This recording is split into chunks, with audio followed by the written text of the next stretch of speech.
Welcome to Liquidity Finder's Lowdown, the podcast that dives deep into the financial trading industry. Want to join the conversation? Create a free account on Liquidity Finder and drop your thoughts on the latest episode. Okay, well, I'm very pleased to welcome my next guest on the Lowdown. Tom Higgins of Goldeye probably needs no introduction, but for those that may not know him, Goldeye is a FX and crypto technology provider, and Tom founded the company about 15 years ago. I've known Tom for many years. I think from actually before you started Goldeye, we were working on a project at ODL many years ago. And you may recognize Tom from the conferences. He's the man that wears the very loud shirts and suits, and it's quite easy to spot in the crowd. But Tom, if I could just hand it over to you, just to give our listeners a little bit of a background on Goldeye. It's just gone through a major rebrand this week. I think we just launched a new logo and so on. And I think you're consolidating some of your products. It's a great time to speak to you, understand what's happening at Goldeye. So could you perhaps give a brief history of the firm, but prior to that, could you give us a little bit of a background of your career before Goldeye? Because I was looking at your LinkedIn profile recently, and there's some quite interesting positions that you held before actually starting Goldeye. A pleasure to be on your show, Sam. Thank you very much for inviting me. So I guess it all sort of started. I was at university. I read electronic engineering with something called digital computing, which is a funny idea now that you could have anything other than digital computing, but there was a thing called analog computing. But anyway, and then when I graduated, I first went into management consultancy at a company called PA Consulting Group. And I always said when I was a student that I wanted nothing to do with finance because finance was boring and it was an uninteresting subject. I never wanted anything to do with it. I joined PA, and first job was to go and work for the London International Financial Futures Exchange, LIFFE as it was called then, and build their first electronic trading platform, which was, of course, finance. And I was completely wrong, and finance is the most interesting area to work. And I couldn't have been more wrong, and I absolutely loved it. And that was the first bit of sort of computer programming that I did. And it was like a video game where you would sort of shoot your icon at someone else, and then you would trade with them. It was like little video icons on the screen where it wasn't order matching. It was you point at someone and trade with them, a bit like you were standing in a trading pit. And that was really interesting. Tom, just on that, was that when LIFFE was open outcry?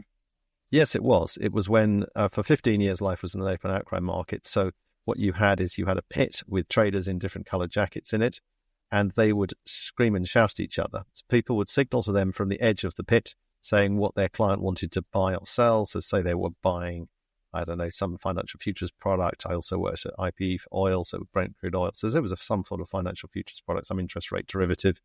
The client would ring in, and then someone at the edge would signal into the pit to say, my client wants to buy, I don't know, 1 million of some interest rate product. And then the trader would signal using the same sort of signaling you would see at the races, with the horse races, saying, I want to buy 1 million of this particular product. And then someone else who wanted to sell to them would point to them and then tell them the price, and then the deal would be done. And then someone else from the exchange would actually report that. So you need a lot of technology to manage that whole flow. But the middle bit is all human. It's all biological.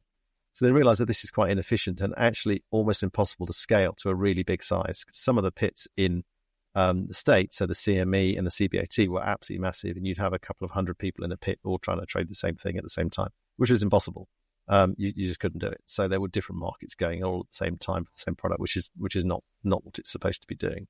So LIFFE decided that they needed an electronic trading product to be able to deal with this, so that you could have thousands and thousands of users all on a sort of open playing field. It felt fair and even for everybody.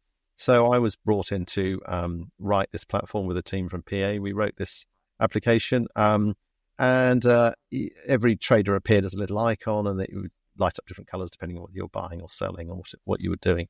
It was pretty successful. It was running on Sun microsystem technology, which was very state-of-the-art at the time, but very, very difficult. I mean, the network lines we had to operate on were 64 kilobit lines. So that's all we had, 64 kilobit. Wow.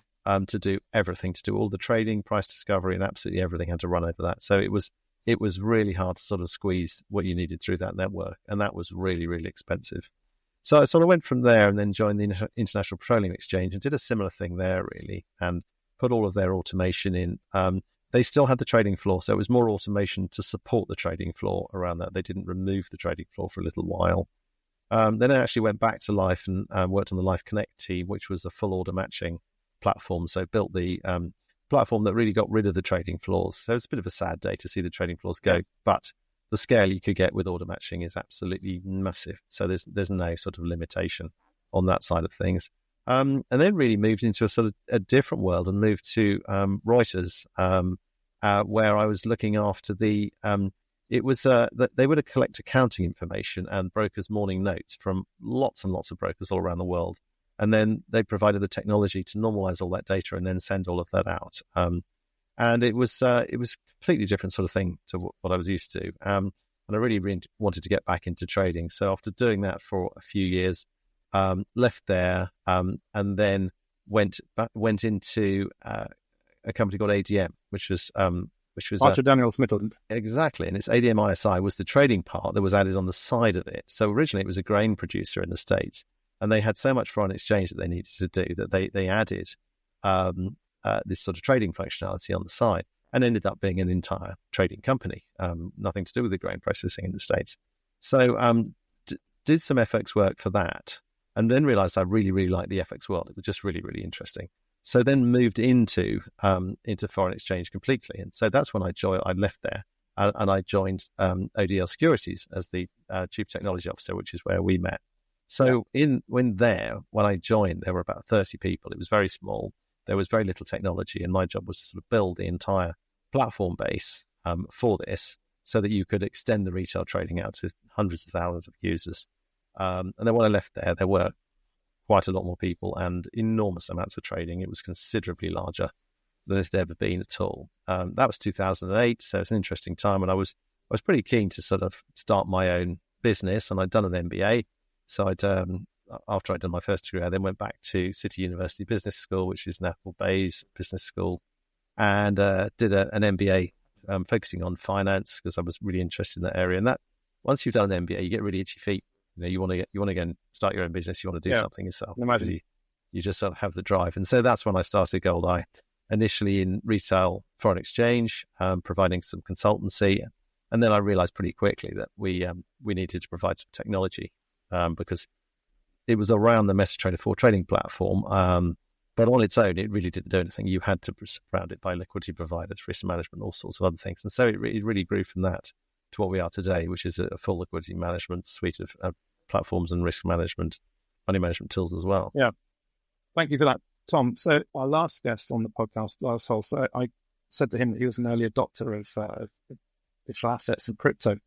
What I really meant by that was in terms of the peers in our industry who are now sort of one by one seem to be shifting over to crypto. Not that everybody will, but certainly a large number are. I noticed that Goldeye got into the crypto space fairly early on compared to others. So I think the kind of MT4, MT5 bridging thing is fairly commoditized now, fairly standard, but to branch out into crypto, I think you were a bit of an innovator in that respect. So what drove that? Was it the retail brokers demanding that? What was the opportunity that you saw, and how's it going now? Well, I like shiny things. I'm a technologist and I like new, exciting things. And I saw sort of this Bitcoin and blockchain stuff coming up. And I thought, this is really interesting stuff. There's going to be a lot of rubbish around it, a lot of hot air and noise that's going to be totally not very sensible. But fundamentally, I thought it looked like a really, really interesting area. Now, why didn't I go and buy shed loads of Bitcoin at 1 cent? Well, there we go. I didn't. Yeah.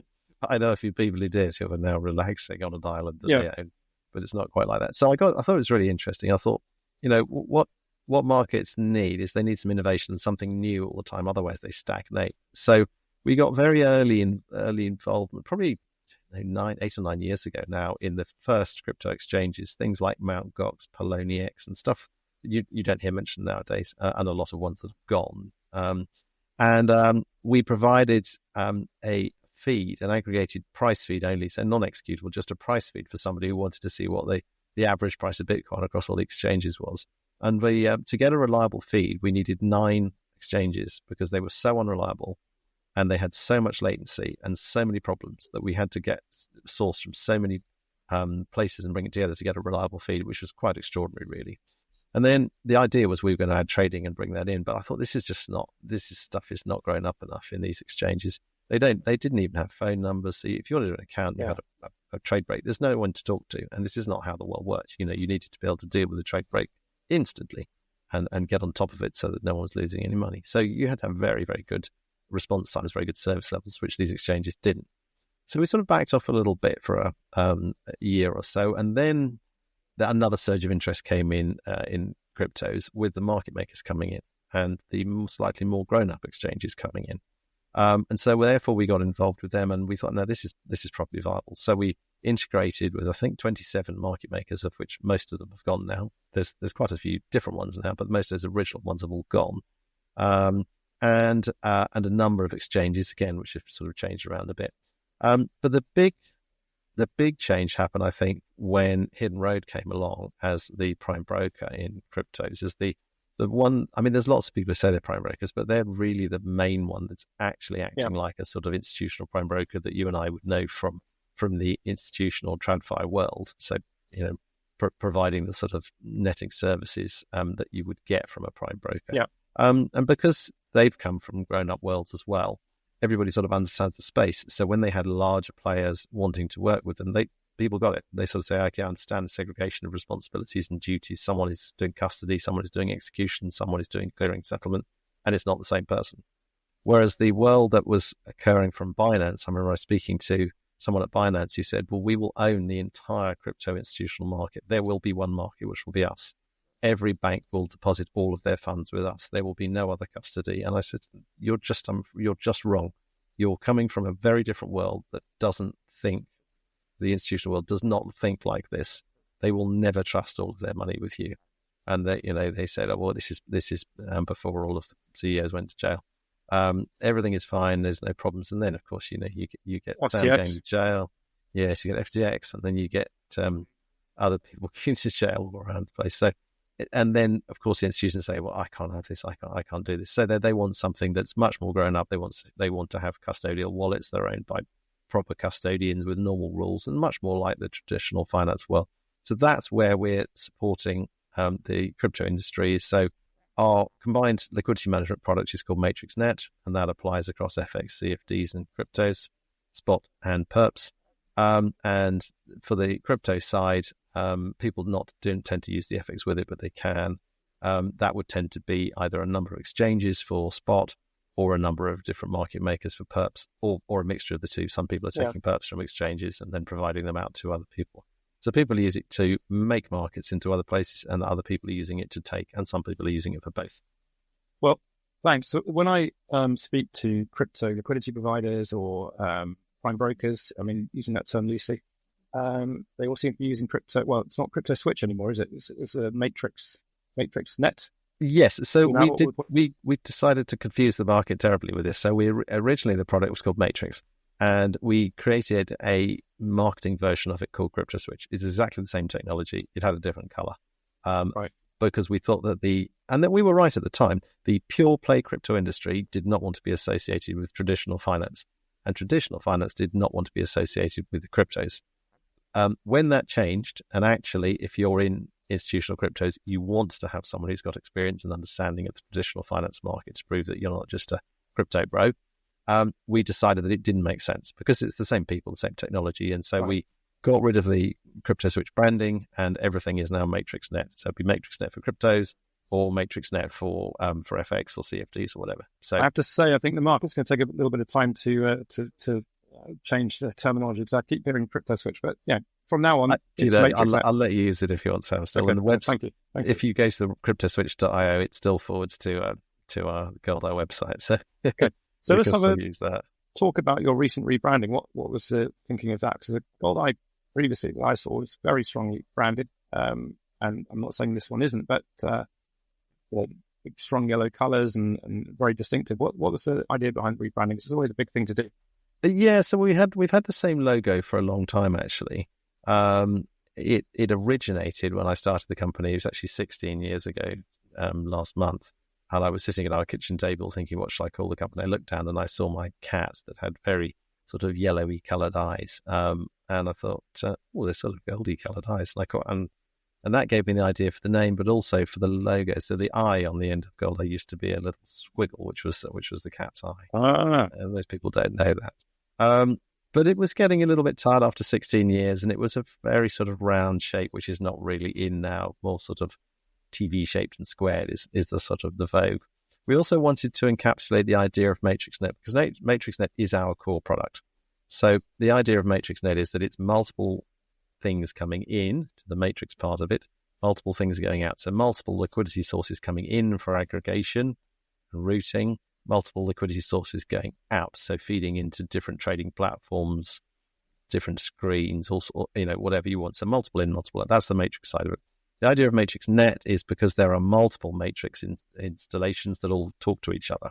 So you have someone using MatrixNet to provide liquidity out to someone else who's consuming it using Matrix. So it creates an entire network, which is where MatrixNet came from. I also really like the film The Matrix, so it's quite a cool name. So that being MatrixNet, then we wanted to bring this sort of concept of this core product out. And so we redesigned the logo to be a cube. So it's like a Rubik's Cube, the logo, which is what you'll see, which we've done it in various different colors and sizes and things, but it's fundamentally the same as a three-dimensional cube. And we've changed the font to be a sort of slightly squarer font for Goldeye. We've still got the yellow dot, because I quite like the little yellow dot. But that's the sort of strength, and it's to sort of show our development and our growth. Okay. And in terms of other products, I know you've got quite a strong risk management suite. People can learn more about that on the risk management tools for brokers article on our website, which Goldeye's got a good section on there. Part of that allows brokers to manage their risk, if I understand correctly, look at toxic flow that they may experience from trading, which could encompass things like latency arbitrage. And does it allow clients to produce their own price? I mean, if they're managing risk through Goldeye's products, are they then allowed to push out their own unique price based on the risk that they're managing? So our risk platform is called Visual Edge, and that is all about analyzing client risk. It's not about creating the price that you send out to clients to trade. That's all managed in the MatrixNet platform, and there's lots of functionality in there to manage how that price is created, how it is booked, all of the speed bump logic. So if you get hit lots and lots of times, then you can either increase the spread, or you can delay executions to simulate what would happen in a real world. There's lots and lots of book functionality to help brokers on that front that you would use to target people that were doing that. The way you identify these people, and you can connect the two together, the way you identify them in the first place is you use Visual Edge. So Visual Edge will look at all of the client trading, and it looks at the databases from the trading platforms, MetaTrader 4, MetaTrader 5, CTrader, anything that generates a database. There's a number of different platforms we've integrated with, and it will, in near real time, so within a second or so, it will identify a whole load of different types of trading that you would not want. So a typical example, as you say, is latency arbitrage. Latency arbitrage, if you're booking, which most brokers are booking a lot, is really dangerous, because if you imagine a trader has a feed from an index from an exchange like the CME, that is fractionally quicker than the broker could get it, because the broker might be somewhere else in the world and the prices are flying to the broker and then flying to the client. If the client is nearer the original source, they could get it maybe 200-300 milliseconds quicker. If they know exactly where the price is going, then they can latency arbitrage, because they can trade beforehand, because they know in 200 milliseconds the price is going to go up or down. Therefore, they know when to buy and sell. And that's incredibly dangerous. So our analytics will look at this, and it will highlight. It's got built-in rules, and you can add your own rules of what things to look for in real time. And then it will flag them up if you tell it to. It'll flag them up and show you this person is doing this. And then they would appear, or you could have a blotter of latency. You could call it my latency arbitrage traders. And only people who are doing latency arbitrage would appear in that list. And then once you've got them in there and you can see that they're doing it, you can double click on them and analyze them and see, okay, what are you doing? If you're making profit more than 50% of the time, you should probably be investigated by the broker. If you're making profit 70 or 80% of the time, there's almost certainly something wrong, because not many retail traders will be able to do that. If they are, then you would look at them and say, okay, if you are latency arbitraging, I've got to decide what to do with you. Do I allow you to carry on trading, because you're actually breaking my trading rules probably by doing what you're doing, or I'm going to delay your executions and use speed bump and book logic to be able to control you, so that you can't do this anymore. Because if I delay your executions, then you can't use latency arbitrage benefit to yourself. It's a really contentious area, because how can you prove absolutely that somebody is latency arbitrage. I mean, you could just say that they've got a good sense of where the market's going to go. I mean, can you definitively prove that somebody is latency arbitraging? Not you necessarily, but can somebody definitively? It's really consistency. If they had a hunch that it was going, they'd get it right a couple of times.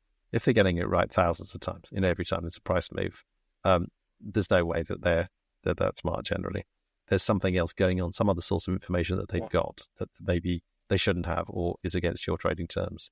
And what you find is as soon as you put in something like speed bump delays, it completely stops this sort of trading.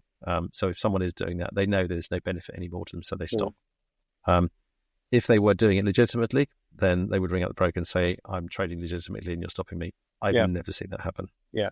And interestingly, I get quite a few inquiries from people that ask me, which figures can I use for latency arbitrage? And they're quite blatant about it. And I'm thinking, well, quite honestly, this is just a fool's errand, because you're going to be opening an account with one broker, you're going to get discovered and you get closed down, you need to find another broker, and it just goes on and on and on. I think there are people out there that do that for a living almost. They open accounts and get not necessarily closed out, but they get the brakes on, or they get stopped, the methods in, like you're just describing. But they'll find someone they can open with and they can trade with, but then they can never take their monmoney out because the broker is fraudulent, in fact. So I do try and advise people not to go down that route and to try and come up with a different strategy. It'll last for a certain amount of time, but I wouldn't invest too much of your time and hopes in it. And in fact, I've written an article that's on the site. It's not an easy way to profit, and because of the tools that Goldeye and others have for brokers that can identify this sort of trading behavior pretty quickly. So I would suggest to people try and find a better, more healthy strategy for trading rather than latency arbitrage. Absolutely. All brokers are pretty well protected now because of AI coming in as well, which is a really interesting area. They have to be protected against AI trading bots coming into them. So they need to have the sort of protection that we've built for latency arbitrage, but is actually very good about protecting them against AI trading. I haven't really heard much about AI trading. Can you elaborate on that? It's mostly used on the trader side rather than the broker's side. So the brokers aren't really using it to decide how to route orders and how to generate prices. But the clients are using it. So they might feed in all sorts of news, other sorts of price sources, and then some AI algorithm is going to generate buy and sell signals, which they're then going to send to the broker. And the idea is if they can work out, or the AI bot that they've bought can work out from enough signals that something is going to move a certain way, because sometimes there's a lot of sort of social pressure on price moving. The markets are a bit sheepy sometimes. They sort of all go the same way and then they all go back the other way. And so if it can work out, okay, last time this thing happened, I saw this a second beforehand, then I know that's a leading indicator. Then people use AI on that one. The sort of technology that we've built then to be able to identify that in Visual Edge is really useful, that sort of that method as well, because you can then see, you can have a window that's just showing the people who are making profit above a certain amount on a certain size of trading at certain times of the day. And so then you can use that to start to identify what people are doing, and then you can trade yourself against that by using the sort of normal people tools. Is there anything? I mean, latency arbitrage, I can understand there are issues of that, because effectively you're trying to just take advantage of a broker's technology or lack of technology sophistication. But in terms of using an AI tool to trade, what's the difference between that and an algo or an EA? Yeah, it's not illegal at all, and there's nothing wrong with it either. But you might, as a broker, you might decide how you can deal with that flow. So you might not B-book that flow, you might A-book that flow, because exactly. It's not something you want to take the other side of. So it is in that sense, yes, it's quite different to latency arbitrage, which is effectively fraudulent. This is not fraudulent, or probably not. In most cases, it's just how you deal with it. Yeah. Would that fall under the terminology of toxic flow or just challenging flow? I mean, challenging and toxic flow are kind of slightly different flavors, I think. Toxic is nasty and challenging is just difficult. You need to be more sophisticated in how you deal with it. So yeah, I think I would say challenging, because there's a lot of people, brokers, that think I'll just take the other side of everything unless it's large and then I'll send it to market, whereas I think you need to be much more advanced than that. Some people say if it's above 100 lots, I'll send it to A-book, and if it's less, I won't. Well, then the traders will see through that. I mean, we see one of the things that Visual Edge is looking to spot for is people trading up in size. So they'll trade 0.1 lot, then 1, and then 10, and then 100, and then 1,000. And they work their way up, seeing on what they can achieve, because they're trying to find people who will say, fill at top of book all the time and not have a VWAP. Because if you're using MT4, which only supports top of book, then a lot of brokers won't have the sort of technology that we've developed in MatrixNet, where we'll do a VWAP fill. So you'll get the fill as if you were going to an LP and filling down the book. Whereas if you can work out that's not happening by trading small and then larger and larger and larger and larger, then you can effectively get free money, because you can buy large amounts of foreign exchange at the top of the book price, which you shouldn't be able to do. Right. And so, people can, you can use methods to identify that. It's pretty easy with VWAP in the MatrixNet side, where that takes care of all the p-booking to then deal with that without a problem, and then the client won't do it anymore because they can't benefit. Right. But we don't want to sound like brokers don't want their clients to be successful. Most brokers want their clients to be successful, but in an honest way and with clean approach to their business rather than so. Latency arbitrage, I think, is we can agree that is something that brokers don't want. I think quite rightly so. But sophisticated traders that might have a decent algo, which could be an AI algo, they're welcomed, but they're only welcomed if they have if the broker has the technology to manage that flow properly, which could be. Yes, absolutely, and that's up to the broker. So the broker will use the sort of visual edge tools, for example, to identify this sort of business and then deal with it. So most of it they will deal with. It's only, in fact, it's occasionally they'll have to throw someone out because they don't like the trading style. Most of the time, it's okay. I will now decide. One of the things you can do with Visual Edge, for example, is you can use it to analyze history of trading. So you can say, look at all my trading groups, these particular symbols, and tell me who I should have B-booked and who I should have A-booked. So if I had B-booked these people, how much money would I have made? If I would A-book them, and this was the sort of the markup I was applying, how much would I have made? And then it can show you, okay, you really should have B-book these people, because most of the time these people were losing money. These people have taken a lot of money away from you, and you should be A-booking these people for these particular symbols and not these other ones. So it's a real-time display tool, but also an analytical tool. And it always surprises me that how many brokers, it's the smaller ones and the medium ones who don't have these sort of technology. They think they can just cope with the standard position-based and exposure-based stuff that you get in MT4 and MT5, but it's just not enough. You need to be able to do a lot more analytics to sort of work out how to deal with this flow. But and it's part of the job of being a broker, I think, now. Well, so just a question about MetaQuotes. So MetaQuotes MT5 obviously is now the kind of industry standard, but people still offer MT4 and people still want to trade with MT4. The reason being, as I understand it, is because their EAs for MT4, which were successful, can't translate to MT5. Is that correct? The EA language is completely different in MT4 and MT5. So originally, it was probably more the plugins and the add-ons weren't available for MT5 that were for MT4, but that's long past. Everything we do for MT4, we do for MT5, and we have for ages and ages. So that's not a problem. Then you had the problem that it didn't support hedging, so going long and short the same thing at the same time, which people wanted to do, and so then they added that. But again, that was years ago. They added that to MT5, so that sort of got around that problem. Some brokers haven't upgraded because you have to pay. So if you had MT4, you paid a one-off fee and then you pay a monthly support fee. If you want to have MT5 now, you have to pay a much larger monthly license fee for the whole platform. And so they simply don't want to pay because they've already effectively done their investment into MT4. Right. As far as the EAs moving between one and the other, they're completely different languages. MQL4 and MQL5 are totally different. MQL4 is not object-oriented. MQL5 is object-oriented. They're not transferable between the two. So somebody has to rewrite them. Now, there is a service on MetaQuote's website, mql5.com, where you can find a programmer who will rewrite your EA for you. You give them the source code, a few dollars, and they'll rewrite it. Problem is, they'll probably steal it because you're giving them all the source code. So the chances of them not stealing it and selling it to someone else, I think, is pretty slim. If you knew them and you were employing them, then that would be a bit of a different matter. But someone you never met, paying them $50 to convert the EA, it's going to get nicked. I think, sorry, Tom, just on that interesting thing, talking about AI earlier, I think some months ago I tried translating an MT4 EA into MT5 using AI, and it kind of worked up to a point. It's possible because it supports the same things, it's just a completely different language. So when you buy an EA, you're not buying the source code, you are buying the object code. And if you have the object, it's like a program, it's like buying Microsoft Word. Microsoft have the source code, they compile it and then give you the thing you run. You can't change Word from the object code that you've got. So from the compiled EA that's in MT4, for example, you can't change that. You would have to have the source code.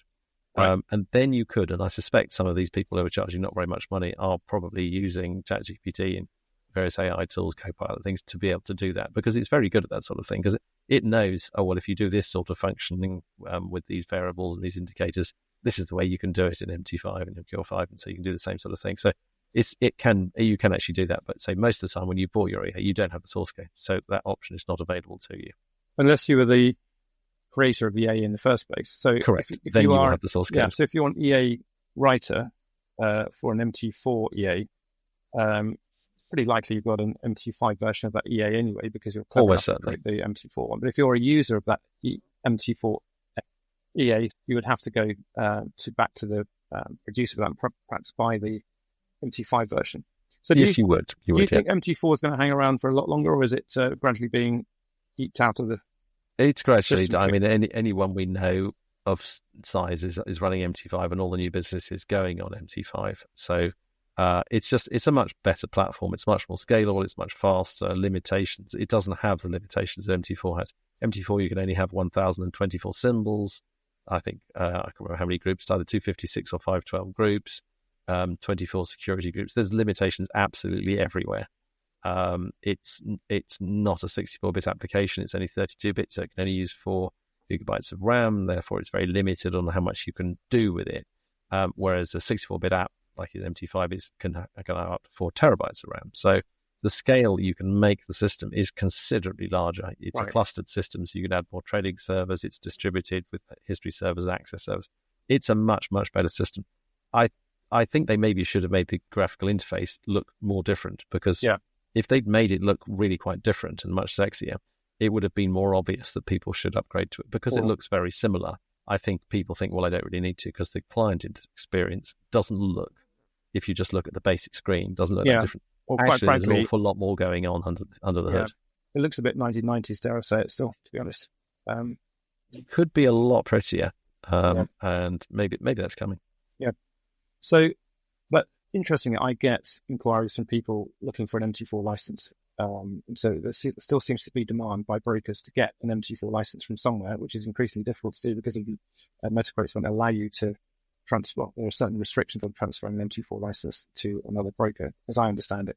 But yes, I still don't quite understand why a broker is looking for an MT4 license to satisfy what demand. I still don't get it. I guess if you're a broker and you happen to have, I don't know, 20,000 MT4 clients, and someone else wants to buy that business or buy that brokerage, you just want to take them straight on. There are a lot of MT4 clients who are just sitting there using it. So there's a barrier. They've got to change to something else. They don't really want to do that. So it's avoid the inevitable. If I was building MT4 and MT5, I would have made MT5 so that it was compatible with MT4, so that you could literally just replace MT4 with MT5, import all the databases, and everything would carry on running. You can import certain bits, you can import some trades, you can import accounts, but because of the fundamental differences between MT4 and MT5, the depth of market, the fact it has orders and trades and positions rather than just trades or orders, which is all the same thing in MT4, it's very hard to do. But if the system had been designed from the scratch to be an upgrade, I think it could have been done. But they decided, because this is more the history of MetaTrader, how they work, when they create a new version. So when they created MT3 and they created MT4, there was no path to go between the two, apart from importing the accounts. So they just said basically start again, because they dominated the market. They said they can do this. They said the same thing with MT5. They thought everybody would stop MT4, start MT5 and move everything into that. But it's been much, much, much, much harder. You've got the commercials behind it as well. I would have made it commercially very easy for people to upgrade, because then they would, because it's expensive for them to have to support MT4 and MT5 as well now. And there must be a lot of MT4 support, because the stuff's held together by string, because it's been around so long. It's really, really hard for them to make any changes. And so it's amazing. It does actually what it does as a 32-bit application, that they can get that much performance through it. Well, the thing that I'm also noticing is there's obviously a rise of alternative platforms. There's a lot of brokers are taking multiple front ends now and not being totally reliant on MetaQuotes.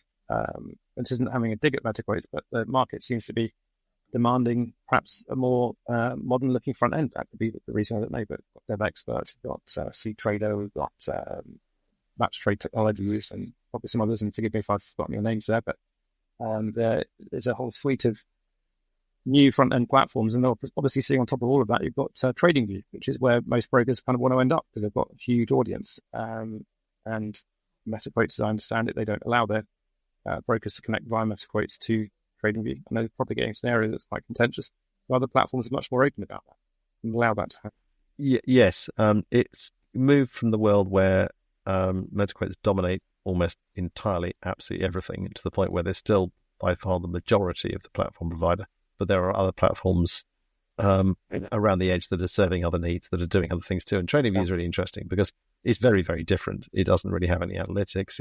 It's quite a different thing, but it's incredibly lightweight, incredibly easy for people to use, very easy to install, very low update rate if you look at the pricing. Its focus is on doing things slowly and in a sort of clear and easy way, rather than trying to be a professional trading application that MT5 with all of the indicators and all the charts and everything like that. But there's a real demand for that. I mean, they've got a WebTrader, but TradingView is really impressive. I really am very impressed with what they've done that and the way that they've made it so that people can connect to brokers, so that you can say, I want to trade this product, I want to connect to a broker, and then they do the introductions. So actually, I was looking into it a bit more recently. They're using it's a DeFi based product using oracles to generate the prices, which is quite unusual to do this. So it's a very modern, very, very modern product. What they've done, it's very interesting. And DevEx was as well. I mean, that there was a bit of a scare when MetaQuotes were out of the Apple Store for quite an extended period of time, and that scared people, and that triggered people to start looking for other things.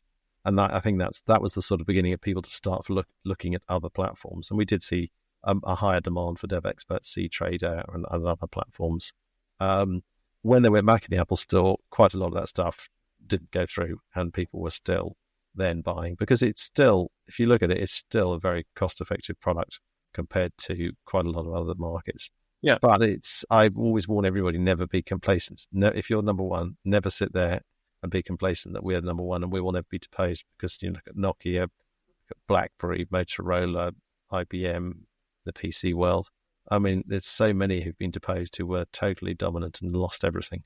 So you've got to be really good and continually developing. Yeah.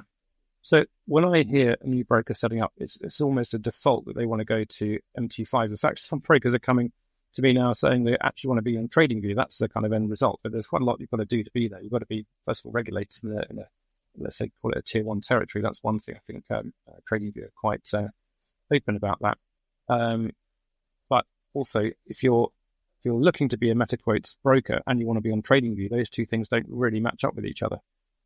So are you seeing startup brokers choosing not to take MetaQuotes as their core platform at all? Are you seeing that, or is it still kind of the default? We've seen some who say we're going to look across the board at other platforms because they sort of hear what's going on and they look around. Then they do this sort of market research to say, okay, if we look at 100 clients, how many of those clients would connect to us if we were using MetaTrader 5, and how many would connect to us if we were using something else? And then they generally choose the MetaTrader 5 because the vast majority of people say, well, if you're using that, then I'll connect to you. So they know they can probably have to do it anyway, so they might as well.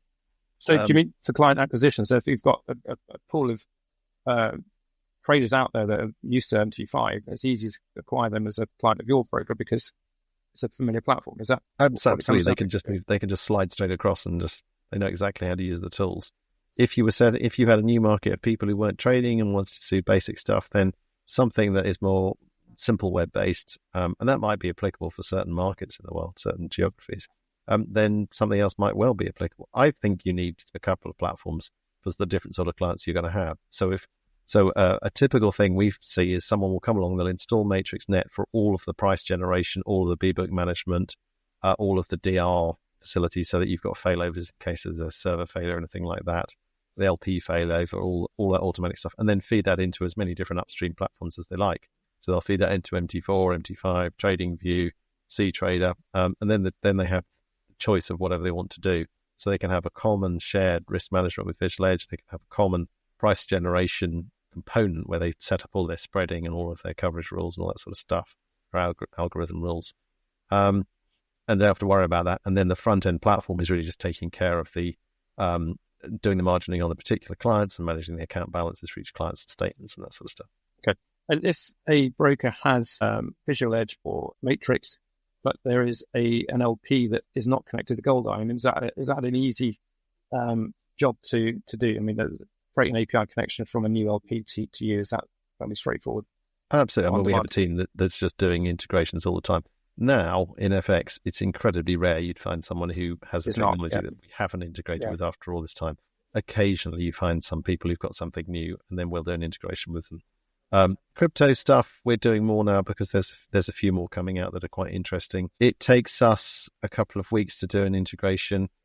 The dev side of it is probably only a few days, but we are very stringent on our quality assurance. And so we put everything through a full QA test to make sure we've covered every possible scenario, which is actually, sometimes it's quite hard on some of the crypto stuff because some of the exchanges don't have any UAT systems. They don't have any test systems. They only have live production, which I find absolutely astounding that they're so big and rich that they haven't built a UAT. So you have to test on either a test coin or you have to put in a few dollars and try and trade on a small meme coin that's not going to lose you too much money.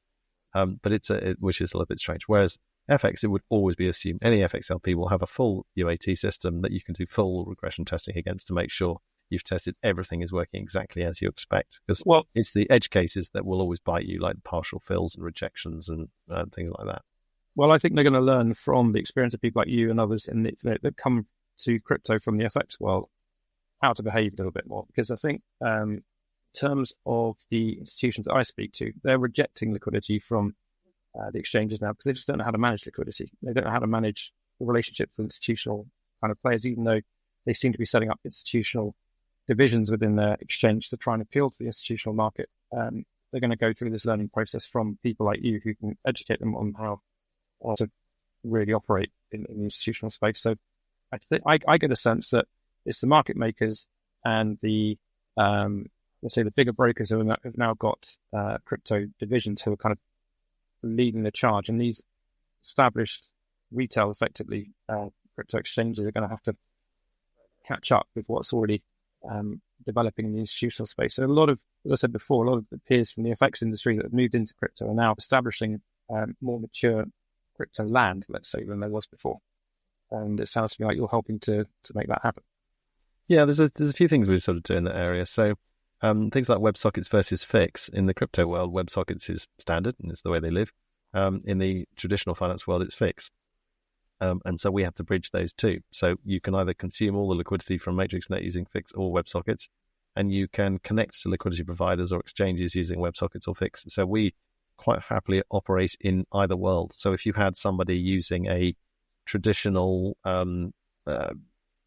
portfolio management system that's spitting out fix to talk to something, we can hook them up to a WebSocket-based interface using MatrixNet, which will just do the translations between the two. And so it's been quite important to do that because the two worlds are really quite different. And someone who is a very traditional fix product never wants to do WebSockets. It's very, very rare that they'll ever do that. Yeah. Someone who's grown up with WebSockets will never want to do fix. So why do the exchanges use WebSockets? They didn't come from traditional finance, so they didn't pick up any of the standard protocols that we used in finance. They used web protocols because they were basically originally glorified websites. Yeah. And so they just sort of extended that. And then somebody invented WebSockets, which is just like a real-time push version that fitted nicely into HTML, but it pushes data streaming real-time. And it's very good, actually. It's a very, very clever idea. And it's actually pretty well suited to trading, but it's quite different to using fix. But you can translate between the two. You can write an application that will receive stuff in WebSockets and push it out in fix, and likewise do the other way around. I mean, another thing that exchanges have that just never really existed in the traditional finance world is rate limits. So orders per second that you can send in. Most real exchanges they don't care how many orders you can send in per second. You can do hundreds of thousands a second. Exchanges will sometimes be 10 or 20 updates per second is the maximum you can do. Orders, either order updates or new orders, which is pretty low. And so some of them are now adding more, and their institutional divisions are allowing you to do 4 to 8 times the amount of orders per second if you're institutional. But it's a concept they have to sort of grasp. They didn't. I don't think they really thought about the fact that you're going to be hit with really, really high order rates in the institutional world. Price rates too. I mean, we were aggregating rates from multiple large sources for Bitcoin spot. And when there was a big move, when they thought the US was going through a recession a couple months ago, we were seeing about 25,000 updates a second for Bitcoin, spot Bitcoin. Wow.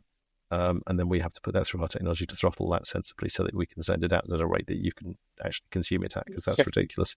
But the sort of things you have to be able to do. So we've had to rewrite bits of our technology to be able to cope with unbelievably high rates and still achieve everything in sort of quarter of a millisecond type time inside all the aggregation, routing, and all that sort of stuff that we have to do. So we've had to really, really, really work hard on the performance of the system, which is what we've been doing.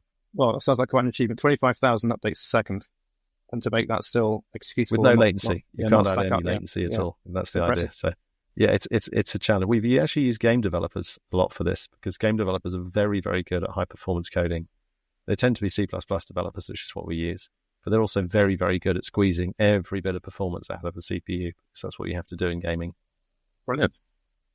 Well, fascinating, Tom. I think we've covered most of the questions I had that I wanted to explore with you. It's been very enlightening. And my last question is, where can people meet you over the next 6 to 12 months? Which events are you going to be at?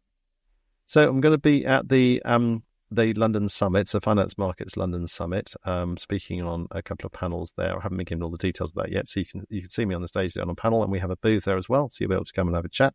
I haven't decided which suit I'm going to be wearing for that yet, so it could be red, green, blue, or purple. I'm going to say the purple one or the purple one. Maybe I'll surprise you this year and wear a different colour. Maybe I'll wear a dark blue one. That would really surprise. Actually, I did wear that once, and everybody was very surprised. So I'll be that. Then we've got Dubai, which we're exhibiting at. Then we'll obviously have Cyprus later in the summer. I'm not entirely sure when that is. I think they move that around a bit. And then right at the end of the year, I think we've got Das London that we're exhibiting at. But we do sort of play it by ear. We sort of see what's coming up, because some things come up that maybe didn't look exciting last year and look a little bit more interesting now. So what about any crypto events? Are you going to go to any kind of dedicated crypto events?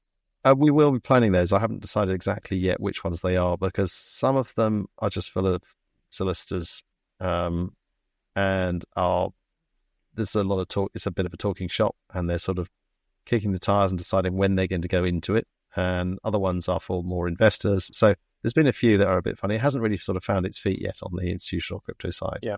But we will attend them when we can, because it's an absolute key area for us. So yes, you'll see me in those. And I go to London about once a week to see clients and to see prospects and pitch. Well, I suppose just for people that don't know, you are based in the UK, but just outside London, about half an hour outside of London. That's right. Yeah. So we're very, very quick to get into London. So we often come into London. Yeah. Great. Well, Tom, thank you very much for your time, and I look forward to seeing you in London. I'll be at the Finance Magnets conference as well, speaking on 2 panels. No doubt I'll see you there. I will see you there. Yeah. Thanks. Lovely to talk to you. Thanks a lot. Yeah, cheers. Bye-bye. Bye.